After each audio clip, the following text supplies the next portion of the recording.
Hello students, welcome in एमविंग। सबसे पहले हम इसका बेसिक कॉन्सेप्ट समझ लेते हैं कि एटॉमिक मास जो होता है वो एक्चुअल में एटम का किस पोर्शन का मास होता है। तो आप सभी को पता है कि एटम के अंदर न्यूक्लियस होता है और न्यूक्लियस के चारों तरफ रिवॉल्व करते हुए क्या होते हैं, इलेक्ट्रॉन। किसी भी एटम की अगर हम बात करें तो ये पॉजिटिव पार्ट वाला आपका न्यूक्लियस होता है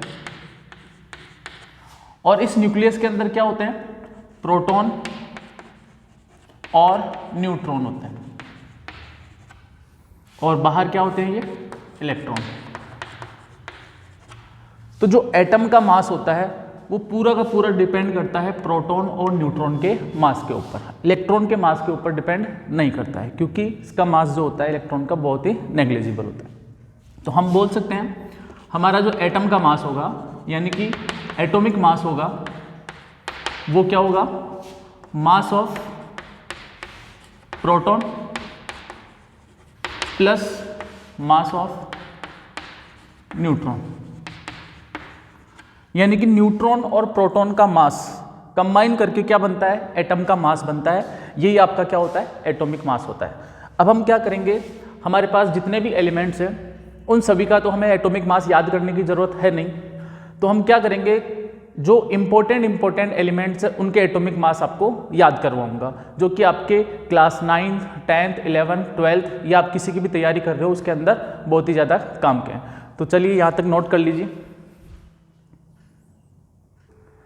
अब यहाँ पे हमारे पास कुछ इंपॉर्टेंट एलिमेंट्स के मैंने एटॉमिक मास लिखे हैं। सबसे पहले हम बात करेंगे हाइड्रोजन की। हाइड्रोजन का एटॉमिक नंबर क्या होता है, 1, और हाइड्रोजन का एटॉमिक मास कितना होता है, 1।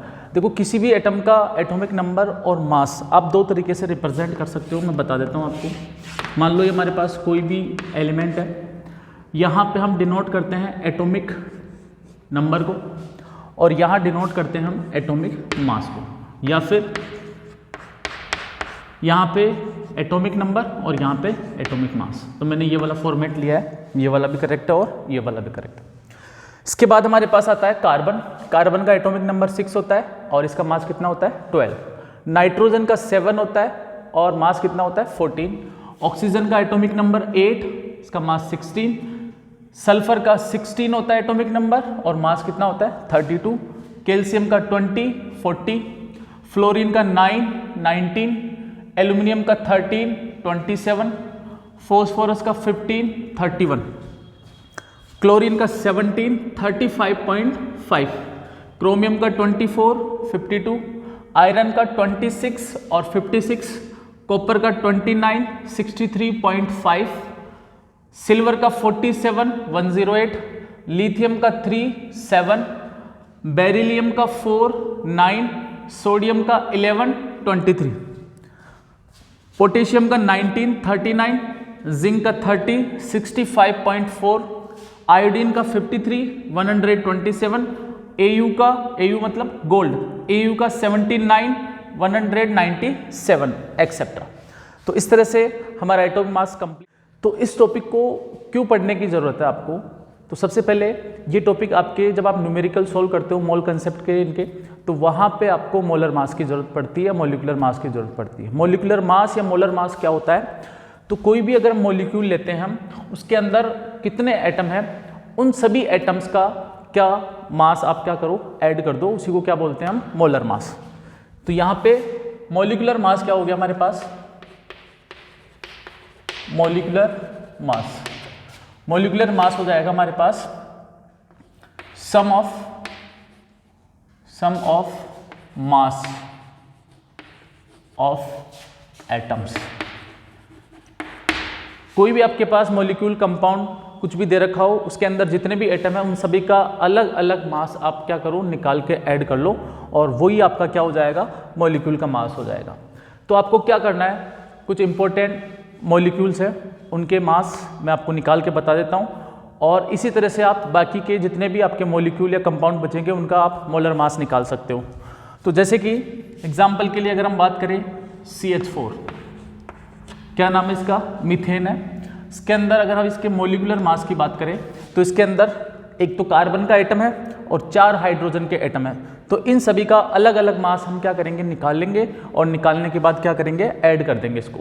इससे पहले वाले वीडियो में मैंने बताया था कि एटम का मास कैसे, कार्बन एटम का मास कितना होता है 12, कार्बन के कितने एटम है 1 है, ठीक है, प्लस हाइड्रोजन एटम का मास कितना होता है 1 और हाइड्रोजन के कितने एलिमेंट्स हैं 4, तो यहां से मास हो जाएगा हमारे पास 12 + 4, 12 + 4 कितना होता है 16 और यूनिट क्या होती है AMU, एटॉमिक मास यूनिट, ठीक है। इसके बाद हम बात करते हैं CO2 की, कार्बन डाइऑक्साइड। कार्बन का मास कितना हो जाएगा 12, ऑक्सीजन का कितना होता है 16, कितने ऑक्सीजन है 2, तो कितना हो जाएगा 12 प्लस 16 2 जा 32, तो ये हो गया हमारे पास 2 और 2 4, 3 और 1 4, 44 AMU, ठीक है। इस तरीके से हम निकाल सकते हैं। इसके बाद हमारे पास आता है यूरिया, ले लेते हैं NH2CO NH2, ये यूरिया का फॉर्मूला होता है। यहाँ पे क्या है, नाइट्रोजन है, कितने नाइट्रोजन है 2, एक नाइट्रोजन का मास कितना होता है 14, तो 2 का कितना हो जाएगा, हाइड्रोजन, हाइड्रोजन का 1 होता है, कितने हाइड्रोजन है 2 और 2 4। फिर बात करेंगे कार्बन की, कार्बन का 12 एक ही है, ऑक्सीजन की, ऑक्सीजन का होता है 16, सबको ऐड कर लेते हैं, 14 2 28, 28 प्लस 4 प्लस 12 प्लस 16, तो कितना हो जाएगा हमारे पास 6 और 2 8, 8 और 4 12, 12 और 8 20, 2 बच गया, 2 और 1 3 4, 4 और 2 6, तो 16 आ गया आपका, ठीक है। तो आई होप आप इसी तरह से जितने भी आपके कंपाउंड या मॉलिक्यूल होंगे उनका आप मास निकाल सकते हो मॉलिक्यूल का इसी तरीके से। Thank you.